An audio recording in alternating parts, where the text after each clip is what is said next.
Hello everyone, my name is Pedro Antonio Lopez Muñiz. I am a student of a bachelor's degree in foreign language with an emphasis on English.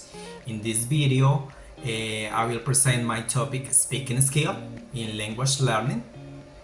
How can we teach the speaking skill in language learning? So, the list of contents is 1. Overview of the skill and its importance.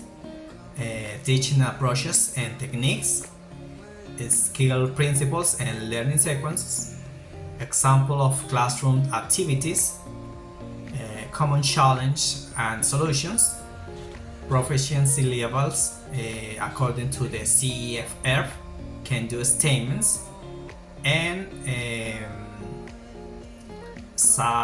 educational size. So, about overview of the skill and its importance. That we know that speaking is one of the most important skills in language learning because it allows learners to communicate. What communicate? Ideas, feelings, and opinions. It helps learners use language in real situations. According to Harmer, 2012, speaking activities encourage interaction and fluency. And about Sales and Murcia, 1991, explains that speaking connects grammar, vocabulary, and pronunciations in practice. So developing speaking helps students gain fluency and confidence when using English inside or outside the classroom. And there are different approaches and techniques to teach speaking. About the approach, one of the most important or popular approach is the communicative approach, where students use the language to express ideas and emotions, not only grammar rules. Another, task-based learning, because students can practice speaking while completing practical tasks, like planning a trip or solving a problem. And finally, audiovisual input is very useful because movie videos or songs give students a real example of pronunciation or expressions, and they can practice speaking in a more natural way.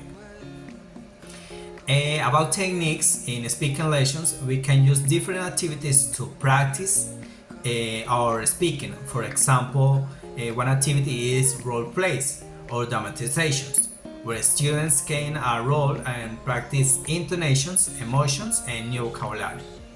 Another activity is guide discussions or debates, because students can share opinions, support their ideas, and improve fluency. Also, is gamifications or games are very effective. For example, guessing games or small competitions, because they make learning fun and creative. And finally, pair of group work is very important because it reduces pressures. Students feel more comfortable and they interact with more confidence. About skill principles and learning sequences, when we teach speaking, there are so important principles. For example, students learn best through the real communication, not only by repeat words. Also, mistakes are part of learning, so teaching should give positive feedback to motivate the students. And finally, pronunciation, vocabulary, and grammar are not separated. They must be integrated in practice so students can use the language in a natural and fluency way. The learning sequence for speaking has 4 steps. First, exposure or input, where students listen and observe models of the language. Second, guide practice, for example, with dialogues or minimal pairs, or controlled speaking activities. And third, free practice, where students can use language in debates, role plays, or discussions. And finally, feedback and reflections, when the teacher corrects mistakes gently and encourage participation. Example of the classroom activities. In the classroom, we can use many activities to improve speaking. One of this activity is role plays, when the students act out real situation and use vocabulary. Another is guide discussion, where the students share opinion about a specific topic to develop fluency. We can also use gamification, like guessing games or small competitions, to make practice more fun and motivating. And finally, the shadowing techniques is very effective because students repeat dialogues and copy the rhythm and intonation in the language. Common challenge and solutions. When teaching speaking, teachers face some common challenge. One challenge is the fear of making mistakes.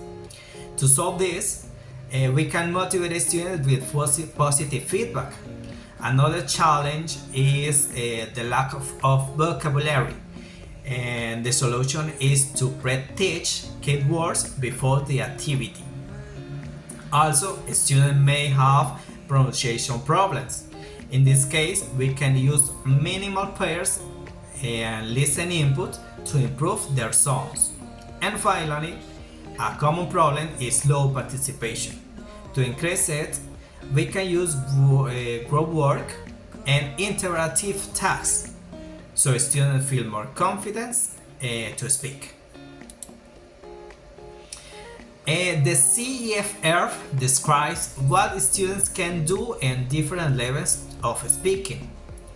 For example, at 8.1, students can introduce themselves and use simple phrases.